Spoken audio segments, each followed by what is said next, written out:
Assalomu alaykum. Mekendesh Media YouTube kanalının көрүүчүлөрү, саламатсыздарбы? Бүгүн мен сиздерге кичине өзүмдүн ушундай жожоканамды бир аз да болсо маалымат берейин деп турам. Бул дагы пайдалуу видео болот сиздерге. Видеону аягына чейин көрүңүздөр. Туугандар, буюрса 15-16 июндан жожо чыгарып баштайт суточный. Адлер, Лигорн, Белый стандарт, Тоджон корейский чыгарабыз. Буйруса, Кудай буйруса, 2-3 күндө чыгып баштайт.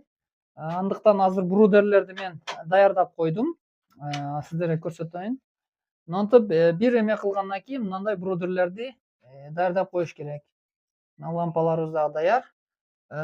Брудерде ушундай инфракрасный лампа болгону жакшы. Андан сырткары дагы бир обычный лампадан коюп коесуздар. Бул сизге жарыктыкка керек болот. Бул жылуулукка керек болот. Бул жылуулукка керек.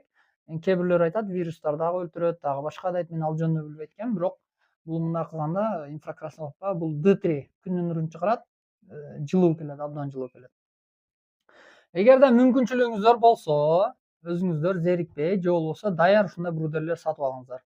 Мындай ниппельный паялкада болуш керек, туугандар. Брудер ушундай, жөжөлөр ушундай да суу ичиш керек. Булар азыр мен бийигирээк расчет кылып койгом, бул нерабочий азыр. Кичине переделка кылганга байланыштуу иштебейт, но негизи мен сиздерге көрсөтүп атам. Муну койгонун себеби, туугандар, бул ниппельный паялка, суу таза болуш керек. Жөжөлөр таза суу ичиш керек. Эгерде биз баягындай немелерге коюп койсок, эми боло берет негизи, бирок ушундай болгону жакшы. Себеби мында инфекция кирбейт, суу таза болот. Баягындай витаминдерин кошуп койсоңуздар, тура берет. Мындай кылып туруп, катар кылып, көп деле кереги жок. Мен былтыр билбей кылып алганмын, бирок ошондой болсо дагы жанагындай көбүрөөк кылып койгом да. Бул жерге азыр эни где-то 70-75, узуну 3-3,5 метр да. Бул жерге 250-300 жөжөгө ылайык батат бир этажына. Бул жагында дагы бир этаж бар, асты дагы бир этаж, бирок астыга мен эме кыла элекмин. Брудер толук жасап бүтө элекмин. Даярдап койгом, эми алдын эле тосуп полуну кичине оңдоп койсом болду. Негизинен даяр эле. Анан бул жерди мен мындай подвалда кылганмын, кухнянын астыда подвалда. Мындай системалар менен кылганмын. Бул жакта автомат, светти өчүрөт, безопасныйраак кылып автомат менен коюлган. Бул жак питание, включатель обычный. Бул жактан үстүдөн келген суу, мына бул жактан үстүдөн куюп коем сууду. Мындай келип, бул жака түшүп кетет. Анан бул жерде аварийный деп туруп атайын вентиль коюп койгон. В случае суу чыгып кетиши мүмкүн, башка болушу мүмкүн. Ошондой моментке ушундай нерсе керек болот. Анан брудер канча кеңири болсо, ошончо жакшы, туугандар. Себеби жөжөлөр канча тар жерде тыгылган болсо, бирини бири чокуйт, билип алыңыздар. Бул каннибал деп коет, бири-бирин чокуп, кызарган жерлерин чокуп, анан ушундай кыскасы жаман иштерди кылат да, мындайча айтканда. Ошондуктан кеңирираак кылыңыздар, кеңири болсун. Анан жарыктык дагы көп болбосун, көп болсо да болбойт. Бул жөжөлөргө эмес, негизи тоокторго дагы тиешелүү нерсе. Жарыктык көп болгон болбойт. Каннибал деп коет, ошо баягы биринин кызарган жерин бири чокуй берет. Мына ушундай. Анан мен мындай эле паялкаларды колдонтам азырынча. Жерден кичине бир аз көтөрүп койсо, же болбосо мынтип илип койсо дагы болот. Же болбосо мындай кылып кичине жерден астыга бир фанеровый рейкабы коюп туруп кичине көтөрүп койсоңуздар боло берет. Ушундан мен ушундан эле колдонтам, мен убактылуу. А так негизи өзүңүздөр чоңойтом дегендер мындайда колдонбой эле, мүмкүн болсо мындай кылыңыздар. Бул технологиясы ушундай. Технологиясы ушундай.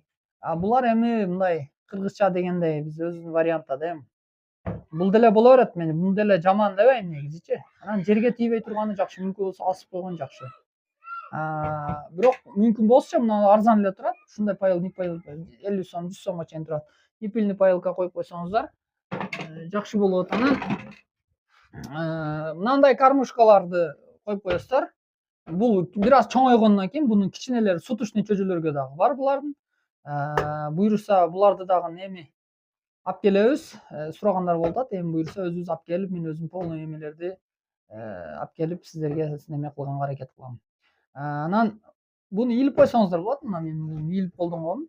Бирок бул чоңураак, бир 20 күндөн кийин колдонсоңуздар жакшы болот. Эми суточный жөжөлөргө деле болот, бирок ичиге түшүп алып, мындай кыйнайт да. Ошондуктан азыр мен сиздерге бул жерде көрсөтөм. мынандай суточный чөйжөлөргө мынандай 50 сантиметрлик ушул лотоктор жакшы туугандар. Ушул лотоктор жакшы 20 күн, 25 күнгө чейин ушунда берип туруп, кийин анан буга бункерный кормушка деп коет. Үстүнө ачасыздар дагы. Жумушка кеткенде толтуруп коюп кете бересиздер. Жемдин толук болгону жакшы туугандар. Дайыма жем турса, чөйжөлөр жакшы чоңоет. Ошол баягы G1, G2, G3 деген жемдерден берсеңиздер жакшы болот. Эгерде Адлер, Тоджон болгон болсо, эт багыты, жумуртка багытында болсо, G1 менен B1'ди аралаштырып бергениңиздер жакшы болот. Бул менин практикамда, себеби B1'дин эмеси күчтүү.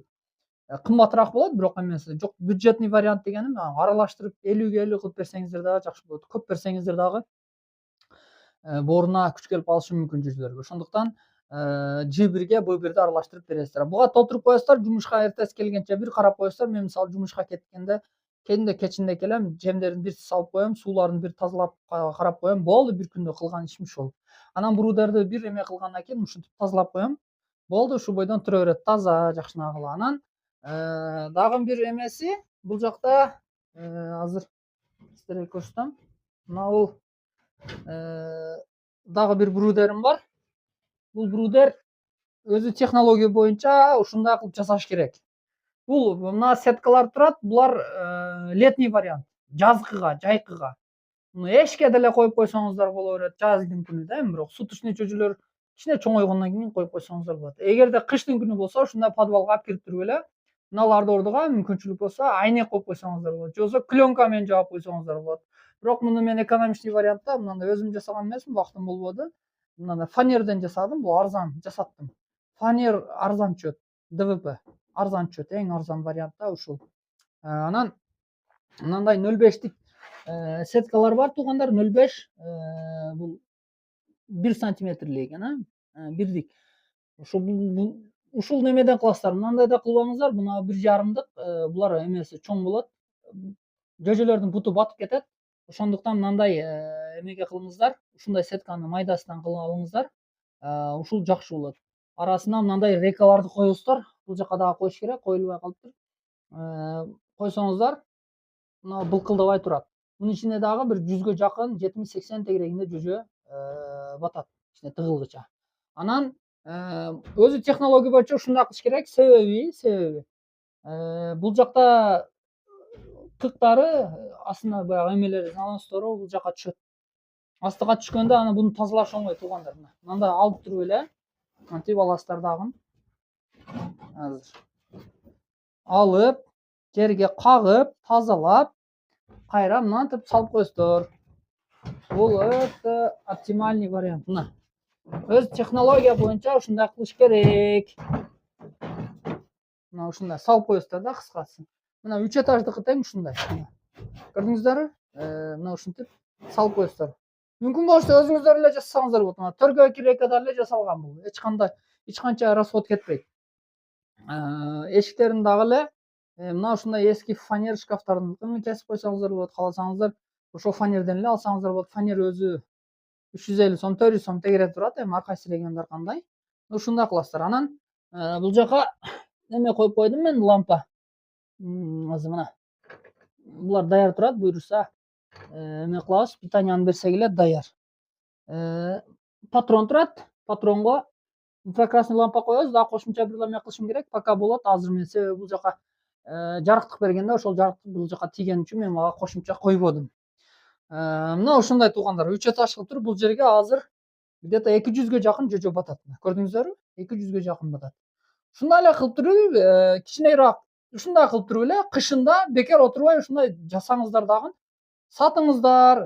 Эгерде эме кылсаңыздар, мен сатыш берем, клиент таап берсеңиз. Мен анан туугандар өзүм группам бар, группама кошулуп алыңыздар. Ал жерде ошо тооктор тууралуу алды сатты группасы, маалымат аласыздар. Өзүңүздөргө пайдалуу ар кандай породадагы тооктор немелер түшөт. Ошол жактан мага жазсаңыздар, мен группага ссылкасын таштап кошуп коем. Экранын астына номер калтырып коем. Ошол жактан пайдалуу маалымат алып турасыздар. Анан бул жака эшик коюп койгом. Азыр алып койдум жаздын күнү. Мындай летний, а бунусу зимний. Экөөнү азыр алып койдум, жөн эле турат. Мына ушинтип подвалды эле ушинтип кылганмын. Анан мынандай полка кылып койгонмун. Буларды кийин эми башка жака брудер жылдырган болсом, буйруса буларды алып таштап туруп, мисалы үчүн мыналарды жөнөкөй эле акыл менен катырып койгонмун. Буларды алып таштайм, бул жак башка бытовой иштерге дагы склад кылып колдоно берем, туугандар. Ошонун дагы эсебин алып койгонмун. Инструмент коём, башка коём, буюм терим, кыргыздар билесиздер, эми буюм терибиз көп болот. Ал жагынан да Кудайга шүгүр. Ошондой туугандар. Ошентип сиздер дагы ушундай подвалдарыңыздар болсо керек. Ар бир азыр үйлөрдө бардыгында эле подвал бар. Ушундай подвалдарда багыңыздар. 300, 400, 500, 1000ге чейин батырса болот бул жерде жөжөчү. Кышында бекер отурбай, телефон тиктеп, ар нерсени көрбөй туугандар. Ушундай жөжөлөрдү алып багыңыздар, кышы менен бекер жатасыздар. Кирип чыгып лампаны коюп коесуздар. Кирип чыгып жемин салып алып коесуздар. Буну эч кандай бул эмизип же башка кылбайсыздар. Бир күндө бир маал карап коесуздар, болду, астын тазалап коесуздар. Главное башында удобствону түзүп алсаңыздар болду. Негизгиси ошол. Бирок местасын кеңирээк кылыңыздар. Местасын мүмкүн болушунча кеңирээк кылыңыздар. Места кеңири болгону жакшы, туугандар. Мына ушундай туугандар. Сиздерге дагы андыктан ийгилик каалайм. Сиздер дагы эмне максат кылган болсоңуздар, ошол тоокторду кандай максат кылган болсоңуз эртерээк аракет кылыңыздар. Багып, Кудай таала ниетиңиздерге жеткизсин. Экран астында номерлер турат. Эгер жөжө алам дегендер болсо, буюрса бул партия арзаныраак болот. Андыктан ошол партияга илешип калыңыздар. Тоджон Легорн белый стандарт, Адлерский серебристый. 3 парода болот. Анан жумуртка издегендер болсо, бизде круглый год жумуртка бар. Азыр деле наличие бар. Алам дегендер болсо, Кыргызстан боюнча региондорго отправка кылабыз. Андан сырткары жөжөлөрүн дагы отправка кылабыз Кыргызстан боюнча. Анан жумуртканы кантип сынып калбайбы, андай мындай деген рискованный андай эмеле суроолорго мен сиздерге айтат элем, ар бир жумуртканы биз салфеткага ороп, андан кийин жакшына упаковкалап туруп, анан отправка кылабыз. Мына ушундай туугандар. Кийинки видеолордо көрүшкөнчө саламатта калыңыздар. Сиздер менен Мекендеш медиа болду. Жаңы катталгандар болсо, лайктан басып, комментарий жазыңыз, биздин каналды калтырбай көрүңүздөр. Анан буюрса сиздерге дагы жакшы, пайдалуу видеолорду чыгарышка аракет кылып турам туугандар. Бирден лайк басып кетүүнү ар бир көрүүчүдөн суранып кетем сиздерге. Себеби сиздердин лайкыңыздар, комментарийиңиздер биз үчүн абдан маанилүү. Кийинки видеолордо көрүшкөнчө саламатта калыңыздар.